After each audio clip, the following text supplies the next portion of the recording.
출애굽기 9장 말씀을 통해서 은혜를 나누고자 합니다. 제목을 이제 좀 아는 모세라고 지어봤어요. 출애굽기 9장 30절입니다. 한 절만 읽을게요.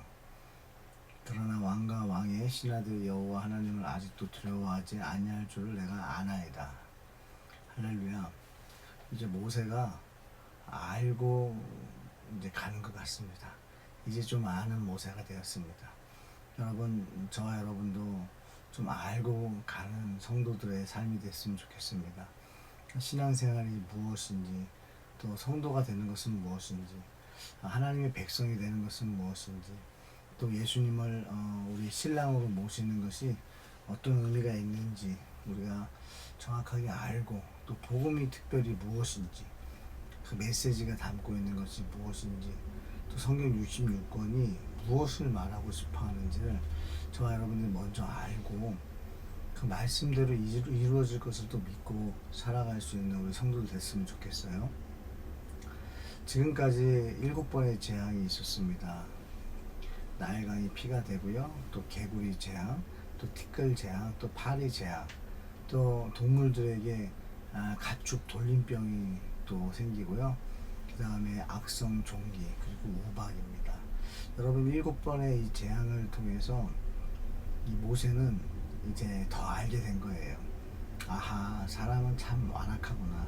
그리고 정말 하나님의 말씀대로 이미 출애굽기 3장에서 하나님께서 모세를 부르셨을 때 보내시면서 얘기하신 대로 말씀하신 것을 이제는 모세가 기억합니다. 왜요? 체험을 통해서 하나님이 미리 말씀해 주셨는데 정말 그대로 된다는 것을 경험한 거예요. 여러분 어떠세요? 하나님의 말씀을 우리가 알고 있나요? 그리고 아는 대로 정말 이루어지는 것을 여러분 확신하십니까? 하나님은 예언하시고요, 그 예언대로 성취하시는 분인 것을 믿습니까? 아멘. 여러분들이 체험하기를 축복해요. 그래서 흔들리지 않는 믿음, 또 변함없이 하나님의 말씀을 믿고 또 하나님을 믿고 나아갈 수 있는 우리 성도 됐으면 좋겠습니다. 흔들리지 않는 믿음 달라 기도했으면 좋겠어요. 이미 이제 모세는 이제 바로가 계속 약속을 어깁니다. 그것을 알고 있어요. 그래서 실망도 안 해요. 그 사람이 뭐 그걸 몰라서 그러는 걸 어떻게 해요? 하나님을 모르는 거예요. 여러분, 하나님을 모르다 보면 말이 바뀝니다. 하나님을 모르기 때문에. 근데 정말 하나님을 체험하게 되면요, 흔들리지 않는 것 같아요. 하나님을 정말 체험하게 되면 그때부터는 믿음으로 나아가는 거죠. 그리고 환난이 오고 고난이 와도 그런 것들을 능히 믿음으로, 하나님이 다 알고 계시는데 내버려 두시는 거라면 하나님의 뜻이 있다는 것을 믿고 잘 견디는 것 같습니다. 저와 여러분들 그렇게 신앙생활을 할 수 있으면 좋겠고요. 그래서 여러분, 우리는 이제는 알고 신앙생활을 했으면 좋겠습니다. 여러분, 사람은 사람대로, 환경은 환경대로, 또 세상은 세상대로 정말로 하나님의 말씀대로 움직인다는 거 여러분 경험하셨나요? 그렇다면 이제는 우리가 사람한테 이제 기대할 건 없죠. 사람을 기대하는 게 아니라 이제는 사랑만 했으면 좋겠습니다. 우리가 사람들을 대할 때에 기대감을 갖는 것보다는 사랑을 먼저 하는 거죠. 그리고 사실은 믿고 만날 수밖에 없어요. 하나님을 믿는 믿음으로 하나님께서 또 우리 주변에 있는 사람들과도 함께 하심을 믿고 그 사람을 믿어줄 수 있어야 될 것입니다. 우리는 믿어주는 거죠. 그 사람을 믿는다는 것이 아니라 하나님이 또 우리 함께 하는 사람들과 하나님의 뜻이 있고 그들을 인도할 것을 믿고 믿어주는 거죠. 그러나 그 안에 죄가 또 실망하게 하고 또 배신도 하게 합니다. 그럴 때 우리는 실망하지 않는 거예요. 그러니까 믿어는 주는데요, 실망은 안 할 수 있다면 여러분, 저와 여러분들 사람들 관계를 맺을 때 그렇게 어렵지 않을 거라고 생각합니다. 여러분, 사람은 사랑해주고 또 믿어주고, 그리고 뭐 배신을 하거나 실망을 시킬 때 실망하지 않는 거, 그것은 말씀으로 우리가 가능합니다. 왜냐하면 그 안에 죄가 분명히 선을 행하고 싶은데 악을 행하게 한다는 것이죠. 그러니까 사람을 미워할 필요는 없죠. 누굴 미워해야 되죠? 마귀를 미워해야 됩니다. 여러분, 부부간에 서로 다툴 수 있어요. 싸울 수 있어요. 결혼 전에 이미 다 알고 결혼하는 거거든요. 우리도 싸울 수 있다. 근데 싸울 수 있다는 것만 알지 그걸 어떻게 해결해야 되는지에 대한 준비가 안 돼 있던 것 같아요. 여러분 인정하는 것입니다. 나의 연약함을 인정하면 되거든요. 상대방을 지적하는 것이 아니라 나의 연약함. 내가 이렇지 않았다면 상대방도 그렇게 반응하지 않았을 텐데 나 때문이다 라고 우리가 그런 훈련을 하고 결혼을 한다면 부부관계에서 서로 다툴 일이 생길 수도 있지만 그럴 때 실망하지 않는 거죠. 실망하는 것이 아니라 오히려 더 불쌍히 여기고 더 위로하고 격려하고 얼마나 힘들겠는가. 여러분 남편들이 아내 누구보다 사랑하고 싶고요. 아내분들이 남편 누구보다 사랑하고 싶고요. 또 부모와 자녀의 관계도 마찬가지고요. 또 성도와 성도 관계도 마찬가지예요. 누가 성도와 싸우고 싶겠습니까? 누가 분열하고 싶겠습니까? 그렇지 않다라는 거죠. 그런데 다투게 되고 오해하게 되는 이유가 무엇이냐면 마귀가 그 안에서 조종한다는 거죠. 아하, 여러분 조종당하는 사람이 더 힘든 거죠. 그래서 그 사람을 더 이해할 수 있었으면 좋겠어요. 여러분 하나님께서는 이 출애굽기 9장을 통해서요. 하나님의 백성과 또 이스라엘 백성과 애국 백성을 좀 나누는 걸 봅니다. 하나님은요 구별하시는 분이에요. 여러분 그걸 또 우리가 알고 신앙생활 했으면 좋겠어요. 구별하십니다. 그런데 무엇으로 구별하냐는 거죠. 혈통으로 하느냐 아닙니다. 여러분 하나님을 경외하는가 경외하지 않는가, 하나님을 믿는가 믿지 않는가, 여러분 이렇게 구별이 나눠지는 거예요. 혈통이 아닙니다.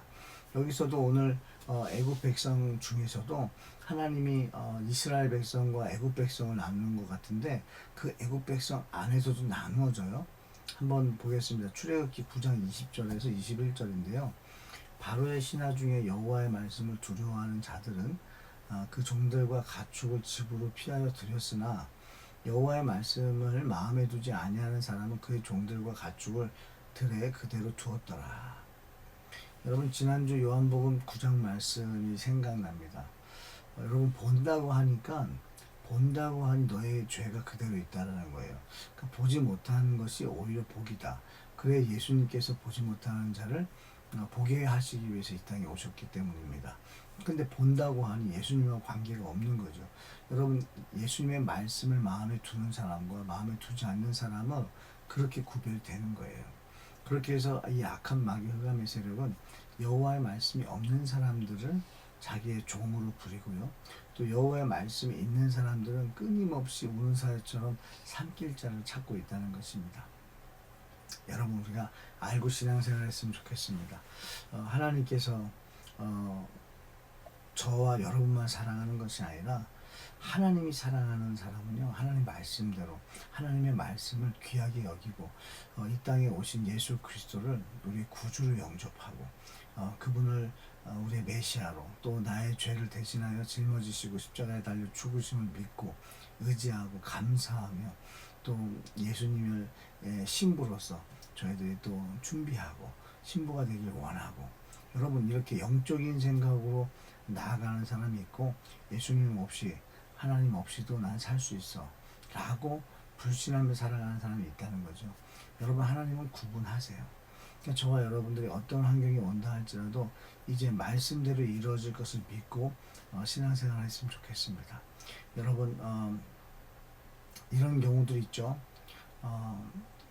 교회 안에는요 다 죄인들만 모여 있는 곳이죠.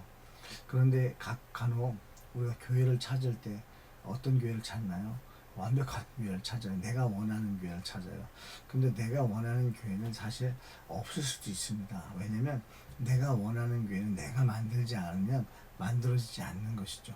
내가 나에게 주신 그 소원을 가지고 내가 이 교회 공동체를 속에서 하나의 지체가 되었을 때야 어찌 보면 그때야 비로소 나에게 주신 소원대로 내가 찾는 교회를 만나는 건 아닌가 싶습니다. 여러분 성도들에게 다 질문해 봅니다. 어떤 교회가 되었으면 좋겠습니까? 성도들이 하는 고백을 다 모아보면 정말 아름다운 교회가 만들어집니다. 그런데 왜 그런 교회를 찾을 수가 없을까요? 우리가 소원은 하지만 그것을 만들려고는 하지 않는 거죠. 내가 그것에 헌신자가 되려고 하지는 않는 거죠. 여러분 그러면은 만들어지지 않는다는 겁니다. 여러분 가정도 마찬가지예요. 가정이 깨끗했으면 좋겠다. 근데 와이프가 깨끗하게 했으면 좋겠다. 남편이 깨끗하게 했으면 좋겠다. 그런다고 해서 그 가정은 깨끗해지지 않습니다. 청소가 깔끔하게 되는 그런 가정들은요, 깨끗하면 좋겠다라고 소원하는 사람이 자신의 시간과 열정과 에너지, 노동을 통해서 집을 깨끗하게 할 때, 그때야 비로소 그 집은 깨끗하게 되는 거죠. 여러분, 저와 여러분들이 이제는 신앙생활을 알고 갔으면 좋겠습니다. 마귀는 우는사자처럼 삼킬 자를 찾고 있고요. 교회 공동체 안에는요, 다 죄인들만 모여 있습니다. 그래서 어떻게 보면 그 교회 안에서 자꾸 상처를 받고 하는 것들도 그것을 우리가 잊어버려서 그런 것입니다. 여러분, 교회 안에는요, 상처투성인 사람들이 모이는 거예요. 그래서 예수 그리스도로 그 상처가 치유받는 거거든요. 아직 그 상처가 남아있다면 그건 예수님 만나면 치유되는 거예요. 사라지는 거예요. 그리고 가장 중요한 것은 여러분들이 상처가 됐든 상처를 받았든 버림을 받았든 여러분의 어떤 삶의 여정 속에서 정말 지우고 싶은 스토리가 있다고 할지라도 여러분 결국에는 저와 여러분 통해서요, 누군가가 여러분의 스토리로 인해서 복음을 받아들이고 영접하게 되고 살아나게 되면요, 저와 여러분의 그 모든 스토리는요 다 복음에 사용되었기 때문에 우리 감사 제목이 되고요, 또 기쁨이 된다는 것입니다. 여러분, 복음을 전해 보십시오. 복음을 전할 때 여러분의 삶의 가치가 얼마나 귀한지를 우리는 또 다시 알게 될 것입니다. 여러분, 마귀는요 우는 사자처럼 계속 삼킬 자를 찾을 거고요, 포기하지 않을 것입니다. 여러분, 교회 다니기 시작했다고 예배한다고 해서 마귀가 포기하지 않아요. 모세는 그것을 이제는 알게 된 거예요. 그래, 마귀는 마귀대로 해라. 바로야, 너는 너대로 해라. 나는 나대로 할 것이다. 그건 뭐예요? 하나님 말씀대로요, 흔들림 없이요, 하나도 더하지도 말고 빼지도 않고 하나님의 말씀대로 선포하고 믿음으로 나아가는 것입니다. 저와 여러분들의 신앙생활이 그렇게 힘있게 또 알고 신앙생활하는 여러분 됐으면 좋겠습니다. 기도하겠습니다. 하나님 감사합니다. 우리 성도들 간에 하나님 믿어주고 또 기대해주고 또 기도하며 기다려줄 수 있는 아버지 그런 삶이 되기 원합니다. 주여 말씀을 읽고 깨닫는 성도들이 되게 해주시고 또 특별히 구별해 주셔서 경험하게 하시고 체험하게 하셔서 다시 복음을 전하는 자가 되기에 저를 변화시켜 주시면 하나님 감사합니다. 하나님의 말씀을 마음에 새기고 말씀에 순종하는 성령 충만한 삶을 살기 원합니다. 역사를 주관하시고 교회와 인생을 인도하신 하나님을 믿게 하셔서 염려, 근심, 걱정, 무거운 짐을 다 내려놓고 오직 길이요 진리요 생명 되신 예수님만 바라보며 예수 안으로 들어가서 살아가는 성도의 삶 살게 해 주시옵소서.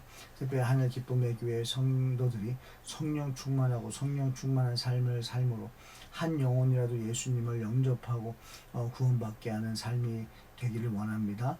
영혼 구원을 위해서 지금도 쉬지 않으시고 역사하시는 예수님 이름으로 기도합니다. 아멘.